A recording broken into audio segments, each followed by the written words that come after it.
Welcome to Teachers in Real Estate podcast with your host, Jackie Durbin. I've built a six-figure income from using what I learned from being a teacher. Teachers make great agents, but guys, it isn't all sunshine and rainbows. Some people are cutthroat. Some clients will make you want to throw in the towel, but your years in education have built you for a career in real estate, and I'm here to help. With the right mindset and the right tribe, you can experience the same success. You can either supplement your income as a part-time agent or go full-time in real estate. The tools I will share will help you gain the confidence and expertise to reach your goals. Whatever your goals, let's enjoy this time together. This podcast is geared towards teachers who are looking to get their start in real estate and teachers who are already rocking those dual careers. If that's you, grab your notebook, pencil, and buckle up. We are about to begin Teachers in Real Estate. Well, welcome back to Teachers in Real Estate. I'm your host, Jackie Durbin, and I'm so excited to be back again. I know I kind of took like a little sabbatical, and that's what we're going to talk about today. So if you are a longtime listener, you're probably like, Jackie, you had episode 86, and then there was like 3 to 4 weeks without having a new episode launch. Well, this is what happened. Burnout. That is the only way that I can put it. Okay, burnout is a real thing, and there's lots of reasons that it occurs, but basically, I got burnt out. I got burnt out with everything that I was doing. There was too much that I was putting on my plate as an individual, and I just couldn't manage it all. So let's talk about burnout, right? Every single teacher, no matter if this is your first year or your 30th year and you're getting ready to retire, we've all experienced burnout, right? Usually it happens right around the end of spring break, right? So spring break happens, we come back, we're counting down the days until the last day of school. You know, the days when we used to bring home all of the papers and grade and leave comments and write all kinds of things. Now we're kind of tired of doing that, right? You may even be feeling burnout right now in the classroom. I wanted to talk a little bit about my burnout in the classroom and how it affected me physically, how it affected my physical health, my mental health, my emotional health, the way that I was interacting with my loved ones, because I think it's one of those things that we feel bad, right? Like as teachers, we've taken this vow to be an excellent educator, to help our students, to be there for them. And so when we start having those days when it's like, I know what I wrote down in my lesson plan, but I really just don't feel like doing this. Like, I don't have the energy. I don't have the charismatic attitude to be front and center and entertain these group of students, right? Like, it happens. And I feel like, you remember that movie Bad Teacher with Cameron Diaz, right? And she like puts on a movie and like puts her feet up and she just doesn't do anything. You know, we all laughed at that movie, but I swear there were moments in my teaching career that I felt like I was that character. I felt like I was the person who was sitting there going, why am I doing this? This is not what I signed up for. Like, I just want to like pop in a movie, sit over here, close my eyes, take a nap, and like pretend that I'm anywhere but where I am. Guys, it happens. It's one of those things that we all deal with, right?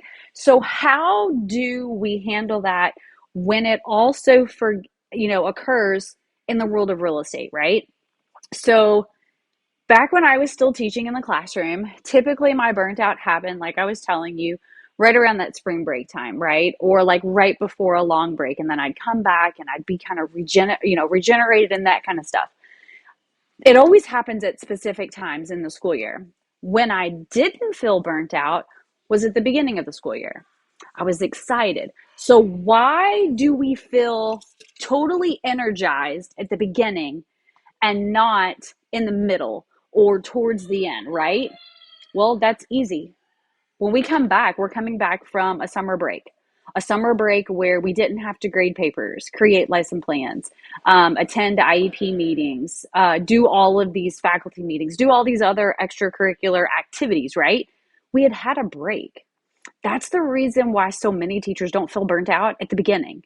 We feel it when we haven't had those breaks. I can remember looking at the calendar. So like January, right? We had the what's it called? We had the Christmas break, right? Then we had Martin Luther King Jr. holiday. And then it was like we had nothing until spring break. Like there were no days off on the calendar.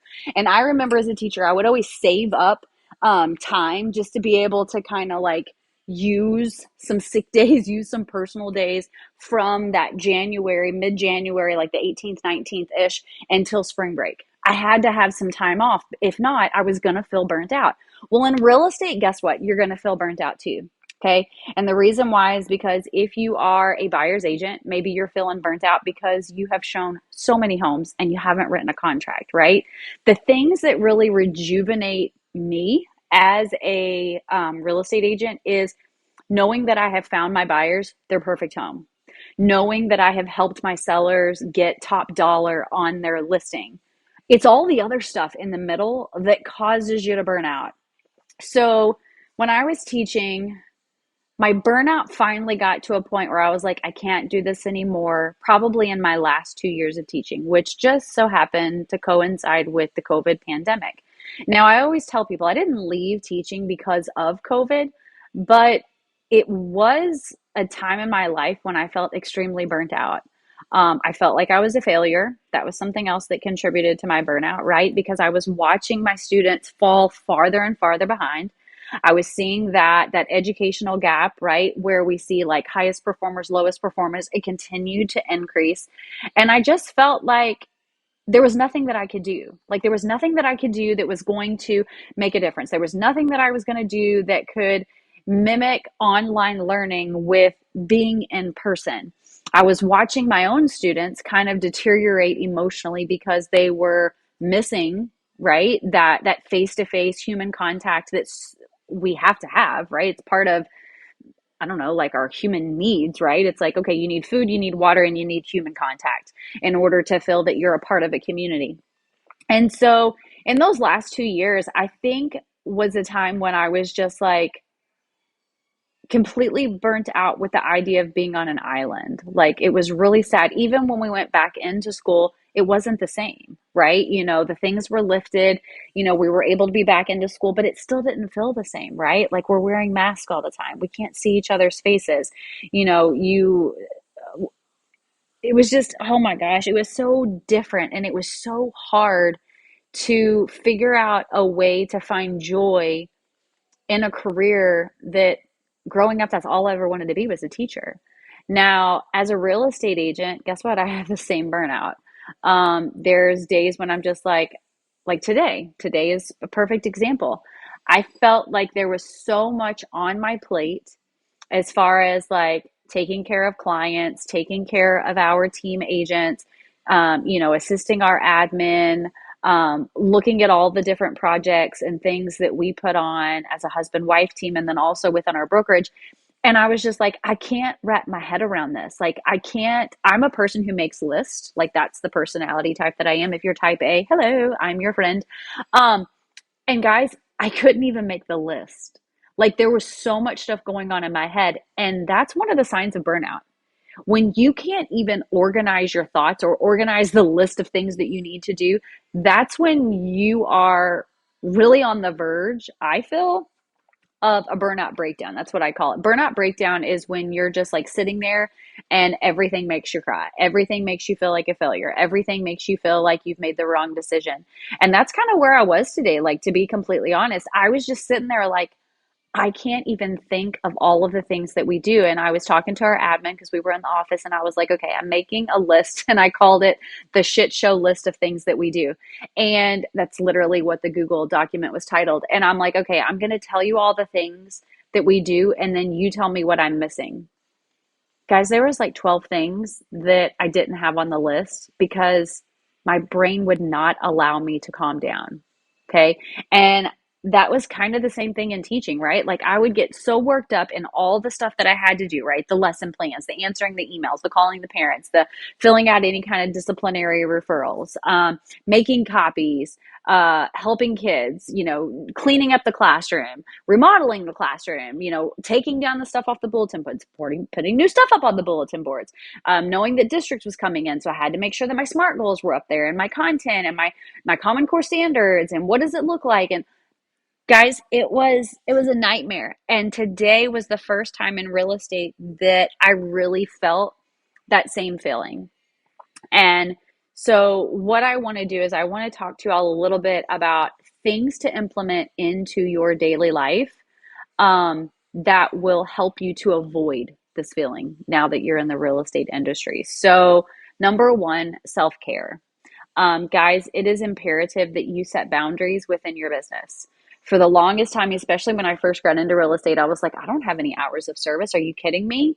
If a buyer wants to go see a house at 8 p.m., I'm going to show a house at 8 p.m. I'll just bring a flashlight with me.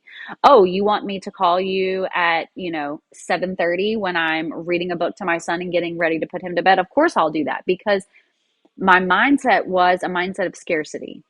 I was worried that if I didn't answer the phone, if I didn't show that property, if I didn't answer that email, if I didn't do it right then and there, the client that I was working with was going to go to a different agent. I was so scared of failure and I was so scared of where was the next transaction going to come from that I refuse to set boundaries. Even sometimes now in my business, if I'm being 100% honest, I still fail to set boundaries. I take on things that honestly I shouldn't be doing. And the reason why is because number one, I'm a control freak. I'm trying to recover from being a control freak, but I'm a control freak. Um, and the other reason is I feel like I have to be doing everything. And when I look back at teaching, that's how I was. Guys, I was in my 20th year of teaching and I was still making my own copies. I was still stapling my own stuff. I was still bringing home my stuff that was laminated that needed to be cut. I was still doing my bulletin boards. Now, I know some teachers do that. You're thinking like you're listening to this podcast and you're like, duh, that's part of it. Okay, so I had a assistant in my classroom who could have done copies, cut out things. Like she could have done all of these things for me.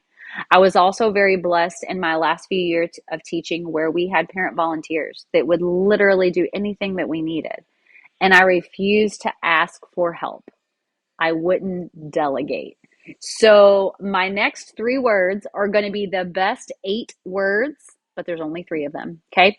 And 8, I mean ATE words that are going to save your life, both in education and in real estate. Number one, automate. Automate things. Guys, if you are in real estate and let's say that you need to, be able to, reply to an email, obviously you need to be able to reply to that email. Yes. If you are using social media, however, to generate certain things, guess what? You can automate that stuff. You can automate the post. You can also automate your replies. There's this amazing program that you can use. I think it was like $12 a month that I pay, and it's called ManyChat, ManyChat. And basically, I'm able to have AI reply for me. So, do I answer my social media comments and direct messages? Of course I do. But sometimes I can't be as quick as I need to be. So, I can automate a message on my behalf. And then now I can go back to that when I have time or when it's of importance. Or I can say, okay, this was, this type of message. So this can wait. Or like I can decide in my mind what is of top priority. Okay. So number one, you have to learn what can you automate. Obviously, there's some things that you can automate, some things that you cannot. So as you are creating your list of things that you are responsible for, what can you automate? Um, One of the things that I used in teaching was Google Classroom. Now, I know Google Classroom's changed a bit because I try to use that in real estate as well, with our team as far as like education and keeping all the training and stuff together. And when you're creating like tests and homework and stuff, you can put the grading on there. You can say what the right answer is. And guess what? It grades it for you. That's an automation. That was something that I didn't do, but guess what? I started doing it. And then the only thing that I would have to go back and grade on things was like a short answer response. But for the most part, that was all done for me. Your second thing that you want to do is delegate. Guys, you have to delegate task out. When you are making your list, and I mean a detailed list, right, of every single line item that you do, you need to figure out, okay, is this something that I am worth, right? Is this worth my time? Is this worth my pay? For example, making copies, okay? I shouldn't be making copies because I'm a highly qualified educator and I know what my hourly rate is. So, are there resources to have that delegated? Guys, there's so many parents who love to come and volunteer and help us out. They truly appreciate what we're doing. Why are we not delegating those tasks? I even volunteer at my own son's school, and I come in and I make all the copies for the teachers. They have little mailboxes or little baskets that they put in the workroom. They put what they want. They add a little post-it that says, this is how I want this. This needs to be on this color paper. This needs to be front and back. This, if you could do it, this. And they tell me the number of copies. And guess what? I do it for them because making copies is not a valuable use of their time. What I can't do as a volunteer is I can't answer their emails. So now by me making their copies, them delegating that task to a volunteer, they're able to spend more of their time wisely. That way, when they go home, they're not answering emails. They did it during their planning time because they don't have to use their planning time or their after hours time to make copies. You got me? Okay, so delegate. And in real estate, you should delegate a lot of your stuff. Paperwork takes forever. Okay, keeping all of the stuff organized and all of the timelines. There's these wonderful people called transaction coordinators. You can hire one of them. You pay like $350 ish a transaction, could be more or less depending on where you are. And guess what? They're going to do all of that for me. That frees up my time. Now, I talk to real estate agents all the time, and they're like, Jackie, I'm not going to give away my check. Like, if I close this many transactions, that's that much money. And I'm like, how much time, like, what is an hour of watching a movie with your kid? What's that worth? What's the price tag on that? Because while you're doing this paperwork, you could be at the park with your child. You could be at dinner with your spouse. You could be volunteering at a shelter or a soup kitchen. You could be doing something that really does matter to you instead of these paperwork. Now, I'm not saying your clients don't matter to you. Yes, of course they do, right? However, there has to be some tasks that you can delegate out. And you want to delegate out what you're most comfortable with.